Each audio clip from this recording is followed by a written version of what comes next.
Assalamualaikum warahmatullahi wabarakatuh.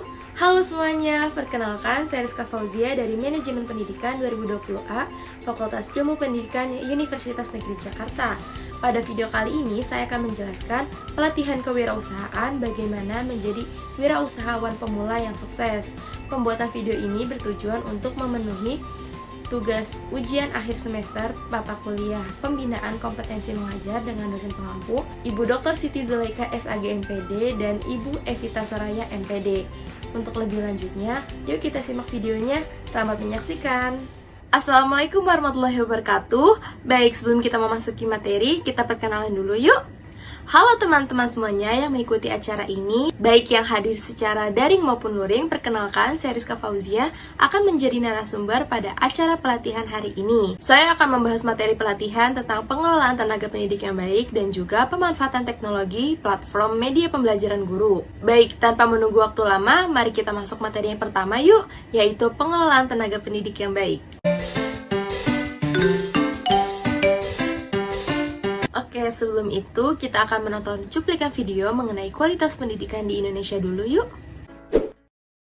Peneliti Bank Dunia, Ritya Aftar, menilai bahwa kualitas guru di Indonesia rendah berdasarkan hasil survei yang pihaknya lakukan pada 2020.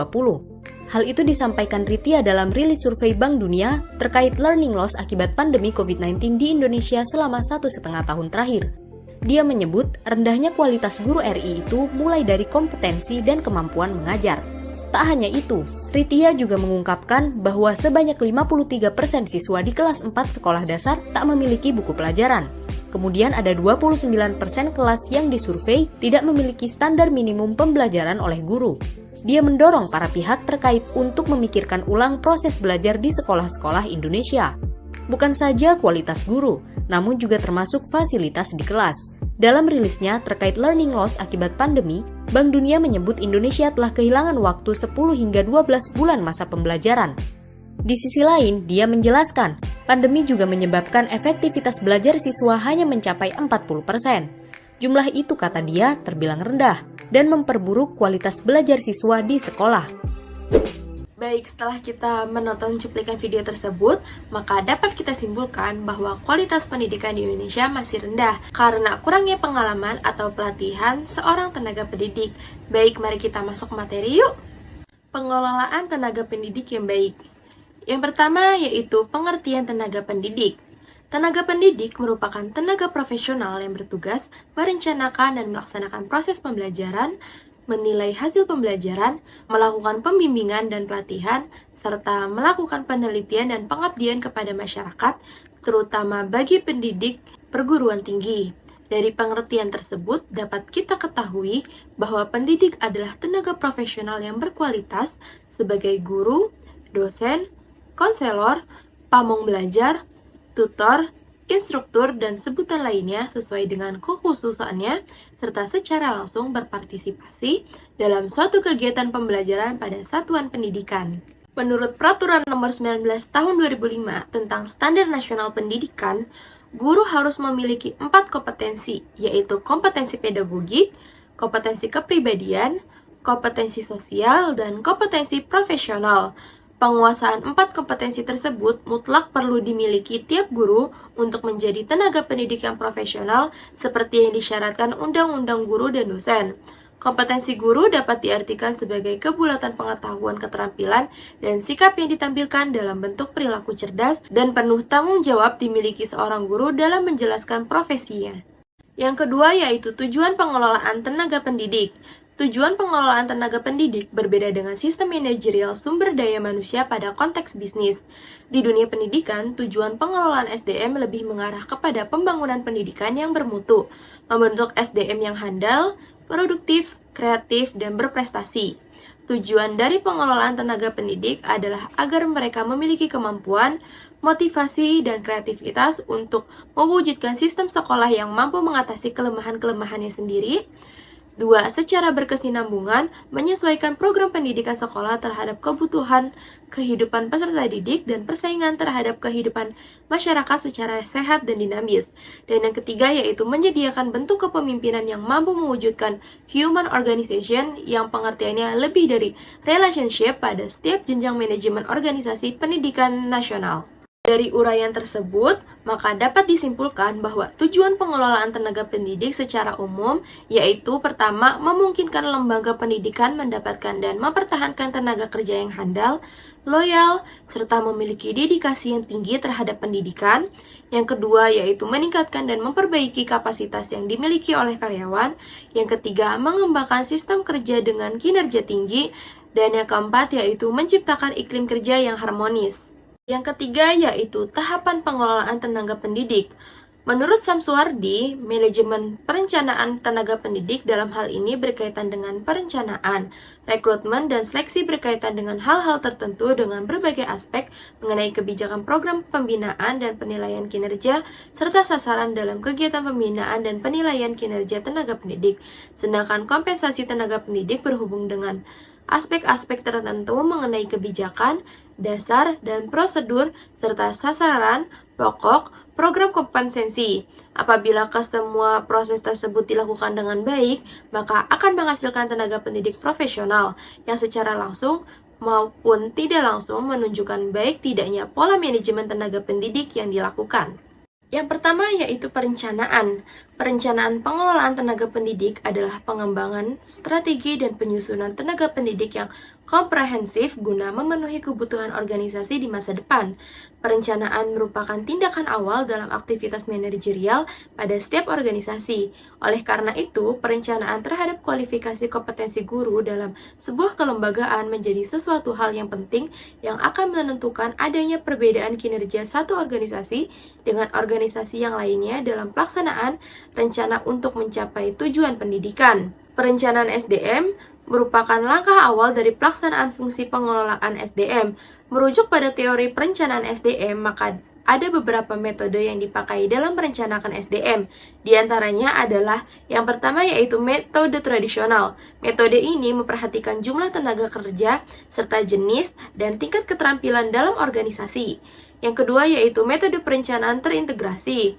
Perencanaan berpusat pada visi statistik, visi tersebut dijadikan standar pencapaian. Yang kedua yaitu strategi dan pengembangan. Sehubungan dengan pengembangan kompetensi pedagogi guru, peran kepala sekolah dapat diupayakan melalui penyelenggaraan berbagai program kegiatan. Yang pertama yaitu pemberdayaan musyawarah guru mata pelajaran. Program MGMP merupakan salah satu program pengembangan kompetensi guru yang cukup efektif bagi peningkatan kualitas guru mengelola pembelajaran sehingga menjadi tenaga pengajar yang betul-betul profesional. Yang kedua yaitu memotivasi guru mengikuti kursus kependidikan. Program khusus kependidikan bertujuan penting agar guru dapat mengikuti kursus yang berkaitan dengan spesialisasi keahliannya masing-masing demi peningkatan kompetensi pedagogiknya ke arah yang lebih baik. Yang ketiga yaitu memotivasi guru untuk ikut sertifikasi. Program sertifikasi guru bertujuan untuk meningkatkan mutu dan menentukan kelayakan guru melaksanakan tugas sebagai agen pembelajaran dan mewujudkan tujuan pendidikan nasional. Yang keempat yaitu mengadakan lokakarya atau workshop. Workshop pendidikan adalah suatu kegiatan belajar kelompok yang terdiri dari petugas-petugas pendidikan yang memecahkan problema yang dihadapi melalui percakapan dan bekerja secara berkelompok maupun bersifat perorangan. Yang kelima yaitu mengadakan penataran guru. Adapun bentuk penyelenggaraan penataran dapat dilakukan dengan berbagai cara, yaitu sekolah yang bersangkutan mengadakan penataran sendiri dengan menyewa tutor yang dianggap profesional dan dapat memenuhi kebutuhan.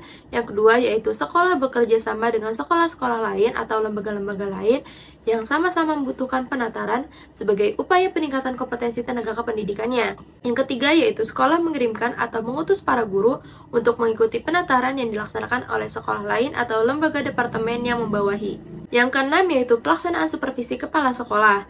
Supervisi mempunyai pengertian luas yang merupakan usaha memberikan layanan kepada guru-guru, baik secara individual maupun secara kelompok dalam usaha memperbaiki pengajaran dalam peningkatan mutu pendidikan. Yang selanjutnya yaitu mengadakan rapat sekolah.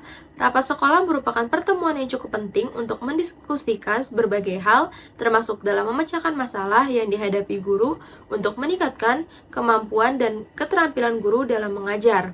Yang terakhir yaitu kompensasi, penilaian, dan pemberhentian tenaga pendidik. Kompensasi merupakan kegiatan yang sangat penting dalam sebuah organisasi. Disebutkan dalam Undang-Undang Pasal 32, Undang-Undang Nomor 43 Tahun 1999, ditegaskan bahwa untuk meningkatkan kegairahan bekerja, diselenggarakan usaha kesejahteraan pegawai negeri sipil. Usaha kesejahteraan tersebut meliputi program pensiun dan tabungan hari tua, asuransi kesehatan, tabungan perumahan, dan asuransi pendidikan bagi putra-putri pegawai negeri sipil. Setiap pekerja yang telah memberi atau mengorbankan tenaga dan pikirannya pada suatu perusahaan, maka pemberian kompensasi menjadi sesuatu yang layak diberikan dalam mendorong karyawan supaya bekerja lebih giat serta lebih bertanggung jawab dalam melaksanakan pekerjaan yang diberikan perusahaan kepadanya. Jadi, dapat dikatakan bahwa kompensasi akan mempengaruhi performance karyawan pada suatu lembaga perusahaan. Ada beberapa metode yang dapat diterapkan sebagai dasar dalam memberikan kompensasi, diantaranya yang pertama yaitu waktu, di mana pegawai dibayar berdasarkan waktu yang telah dilaksanakan dalam pekerjaannya. Yang kedua yaitu produktivitas, yaitu pemberian kompensasi berdasarkan jumlah pekerjaan yang telah dihasilkannya. Yang ketiga yaitu metode kombinasi, di mana tenaga pendidik dibayar dengan cara mengkombinasikan kedua metode sebelumnya, misalnya selain gaji yang diterima juga ditambah beberapa jenis intensif lainnya.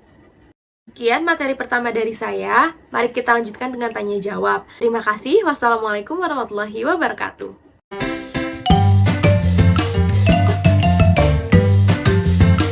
Assalamualaikum warahmatullahi wabarakatuh. Halo semuanya, masih pada semangat kan untuk mengikuti pelatihan ini? Harus semangat dong.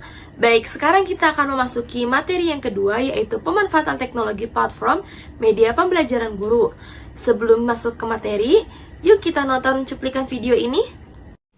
Tanpa kita sadari, perkembangan teknologi berperan sangat besar dalam kehidupan sehari-hari. Mulai dari mencari hiburan, mencari resep masak, semua bisa kita akses dengan teknologi. Tak terkecuali di bidang pendidikan. Peran teknologi di pendidikan sangatlah penting.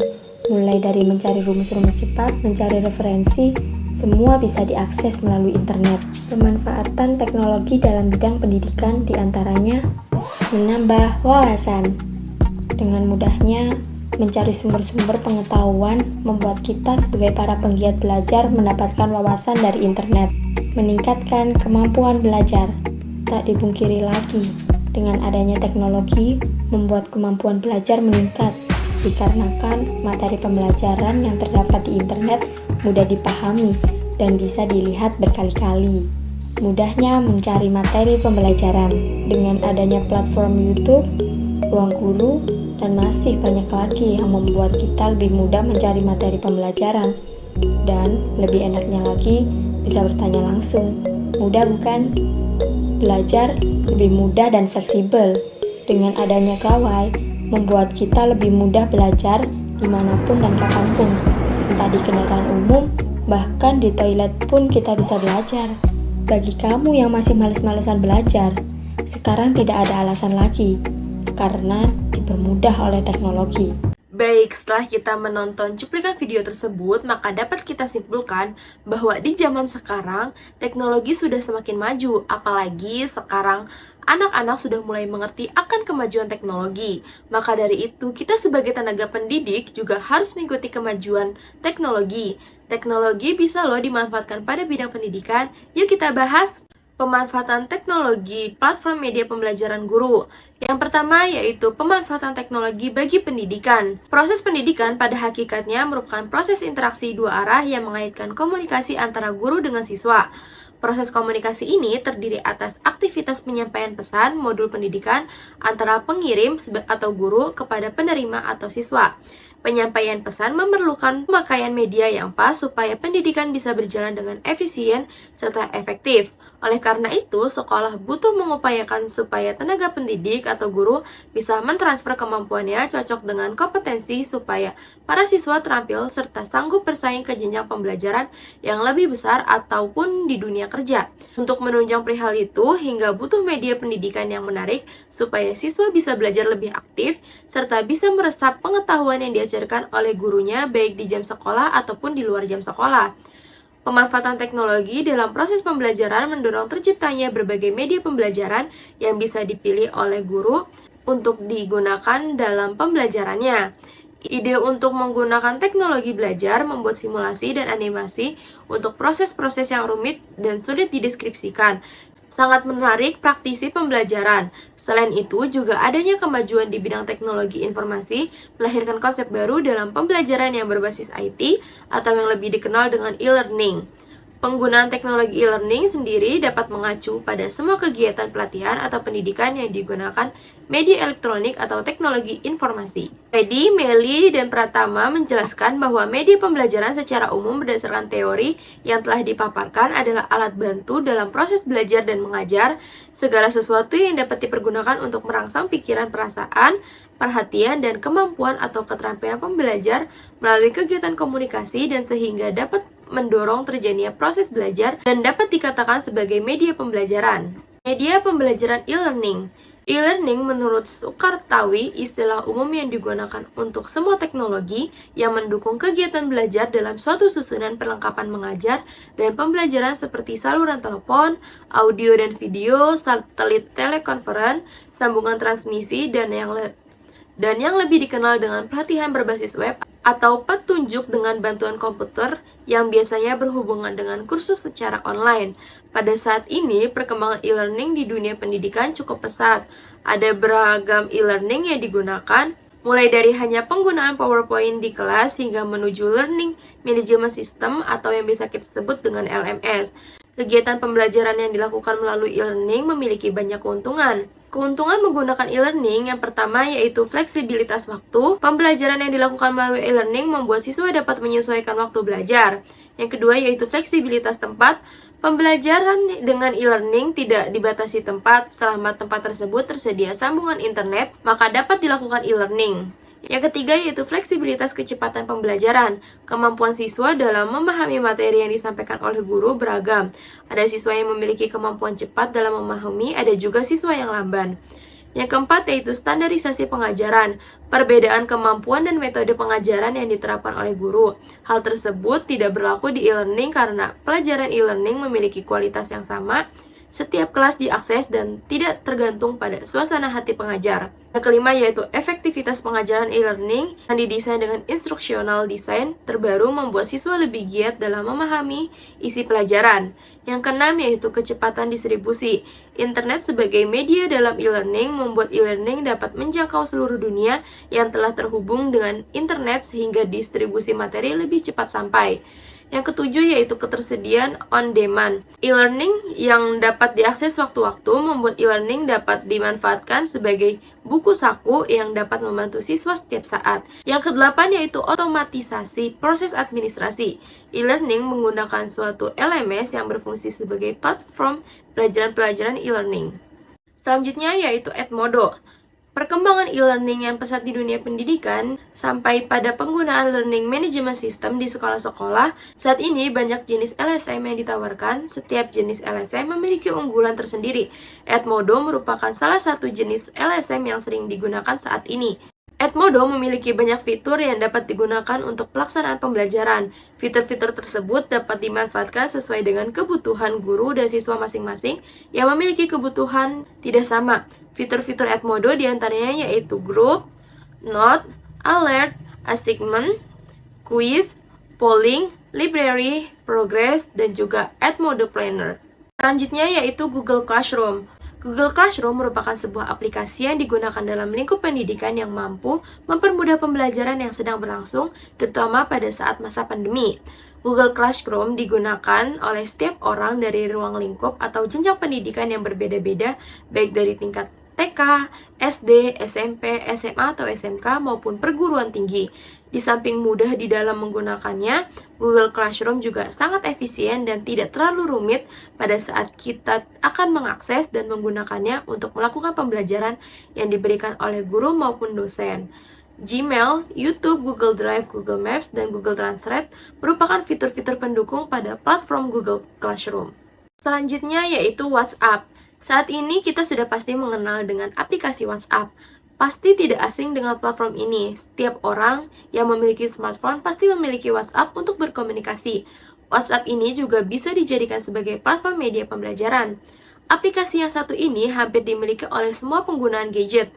Selain dapat digunakan untuk berkomunikasi dengan jarak jauh, platform ini juga bisa digunakan sebagai media penunjang proses pembelajaran seperti pada masa pandemi. Platform ini merupakan alat yang digunakan untuk melakukan komunikasi jarak jauh, berupa percakapan baik menggunakan tulisan, gambar, suara, maupun video. WhatsApp mampu terhubung dengan teman serta keluarga kita yang ada dimanapun dan kapanpun ketika kita memiliki jaringan yang baik yang mampu menjadi pendukung untuk kita mengaksesnya. Selanjutnya yaitu Zoom. Zoom adalah aplikasi pertemuan dengan video dan berbagi layar dengan jumlah peserta hingga 100 anggota bahkan sampai 1000 lebih anggota yang dapat bergabung di dalam aplikasi ini. Aplikasi video conference ini memiliki durasi waktu saat kita melakukan meeting dengan orang lain. Meskipun demikian, aplikasi ini sangat membantu kita untuk mereka yang melakukan diskusi secara langsung menggunakan ruang virtual karena memiliki kapasitas ruang yang cukup besar dalam sekali pertemuan. Zoom merupakan aplikasi komunikasi dengan menggunakan video sehingga pada saat digunakan untuk proses pembelajaran maka kita akan merasa bahwa kita sedang tatap muka secara langsung karena kita mampu melihat orang yang jauh dengan menyalakan kamera yang kita miliki di dalam menggunakan platform ini. Selanjutnya yaitu Google Meet. Google Meet merupakan aplikasi pertemuan dengan video dan berbagi layar dengan jumlah peserta 100 orang hingga lebih. Aplikasi ini hampir sama dengan aplikasi Zoom, namun kelebihan dari aplikasi ini ialah bisa mengadakan diskusi hingga 60 menit. Selanjutnya yaitu Ruang Guru. Platform ini juga sering digunakan atau sebagai alternatif pembelajaran lainnya untuk mendapatkan informasi pembelajaran lain di luar sekolah. Platform ini dinilai sangat efektif sebagai media pembelajaran. Ruang Guru menawarkan platform media pembelajaran berbasis kurikulum sekolah melalui video tutorial interaktif oleh guru dan animasi di aplikasi ponsel dan komputer. Perusahaan ini didirikan oleh Adamas Belva, Syah Devara, dan Muhammad Iman Usman pada April 2017 dan telah memiliki 15 juta pengguna hingga tahun 2019. Sekian materi dari saya, mari kita lanjutkan dengan tanya jawab ataupun diskusi ya. Terima kasih, wassalamualaikum warahmatullahi wabarakatuh.